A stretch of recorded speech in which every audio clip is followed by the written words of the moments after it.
أهلا بك في رحاب التاريخ، وندعوك في البداية للاشتراك في القناة لتبقى على اطلاع دائم بأهم الأحداث والمواضيع التاريخية التي تلقي الضوء على حضارات العالم. بلاد الرافدين، أو ما يعرف اليوم بمنطقة العراق وبعض المناطق المحيطة، تعتبر واحدة من أهم المناطق في تاريخ البشرية. تقع بين نهري دجلة والفرات، وقد كانت مهدا لظهور أولى الحضارات الإنسانية التي شكلت أساس التطور البشري في مجالات الزراعة، الكتابة، القانون والفن. هذه الأرض التي أطلق عليها الإغريق اسم ميزوبوتاميا بين النهرين حملت عبر العصور عبق التاريخ وذاكرة الشعوب التي أسهمت في صياغة ملامح العالم القديم.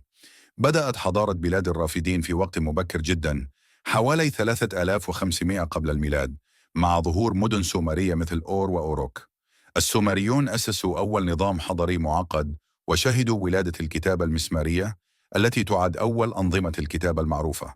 وقد أسهموا أيضا في تطوير نظم الري التي مكنتهم من استغلال مياه النهرين لزيادة الإنتاج الزراعي.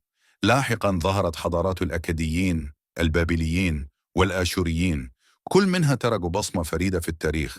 ساهم سرجون الأكدي في توحيد بلاد الرافدين تحت أول إمبراطورية مركزية، بينما أبدعت الحضارة البابلية في التشريعات من خلال شريعة حمورابي. أما الآشوريون فقد كانوا من أعظم المحاربين، وبنوا واحدة من أقوى الإمبراطوريات في العالم القديم.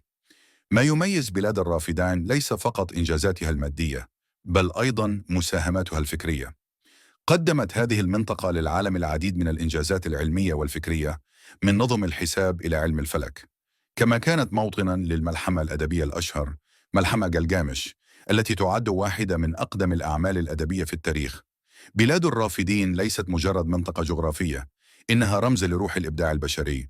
على الرغم من تعاقب الحضارات وسقوطها، إلا أن إرث هذه الأرض بقي خالدا في الذاكرة الإنسانية. فمن سومر إلى بابل وآشور، تبقى هذه الحضارات شاهدة على قدرة الإنسان على بناء حضارة من قلب الطبيعة القاسية. لا تنسى الاشتراك في القناة لمزيد من المواضيع التاريخية التي تحكي قصص الشعوب التي صنعت